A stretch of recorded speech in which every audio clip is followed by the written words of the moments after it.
गृह मंत्री अमित शाह अपने 2 दिवसीय दौरे पर ओडिशा में रहे। मंच पर मुख्यमंत्री नवीन पटनायक के साथ अमित शाह का जो समन्वय दिखा, उसने न सिर्फ ओडिशा बल्कि दिल्ली दरबार तक की राजनीति को गरमा दिया। कैसे?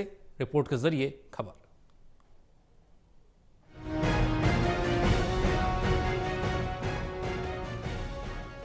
बीजेपी के चाणक्य अमित शाह अपने 2 दिवसीय दौरे पर ओडिशा पहुंचे।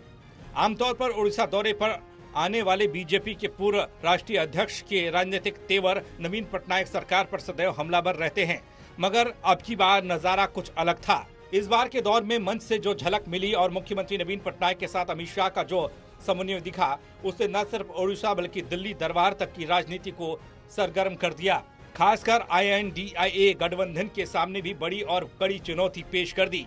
हालांकि बीजेपी सुप्रीमो नवीन पटनायक का झुकाव सदा से एनडीए की तरफ रहा है। संसद में जब भी एनडीए को जरूरत पड़ी है, नवीन पटनायक समर्थन देते रहे हैं। बावजूद इसके प्रदेश में दोनों ही पार्टियों में राजनीतिक खींचातान अपने चरम पर रहती है।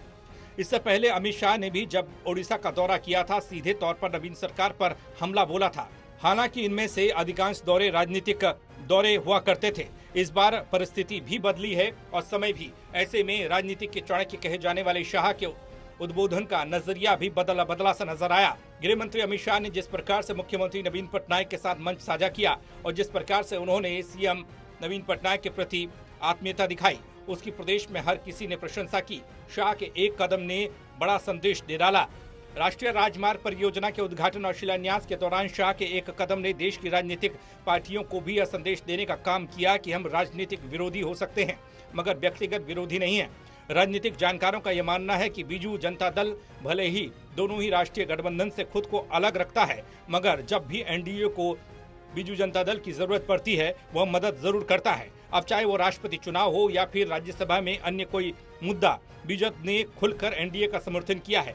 वही केंद्र सरकार भी ओडिशा के विकास के लिए अपने दरवाजे सदैव खुले रखती है। ऐसे में शनिवार को हुई शाह नवीन पटनायक की मुलाकात और शाह का नवीन पटनायक की मंच से प्रशंसा और राष्ट्रीय राजनीति में हलचल का तेज होना। दूसरी तरफ केंद्रीय गृह मंत्री अमित शाह शुक्रवार रात को जब भुवनेश्वर हवाई अड्डे पर पहुंचे थे, तो बीजेपी नेताओं और कार्यकर्ताओं ने बड़ी ही गर्मजोशी से उनका स्वागत किया था। हवाई अड्डे पर पार्टी कार्यकर्ता और प्रशंसक पारंपरिक वाद्य यंत्रों और नृत्य के साथ इकट्ठा हुए थे। बीजेपी के प्रदेश अध्यक्ष मनमोहन सामल और भुवनेश्वर की सांसद अपराजिता सारंगी प्रमुख उपस्थित रहीं। इसके अलावा केंद्रीय गृह मंत्री अमित शाह ने आधिकारिक समारोह में शामिल होने के साथ ही पार्टी कार्यालय में नए पदाधिकारी और कोर टीम के सदस्यों के साथ चर्चा की।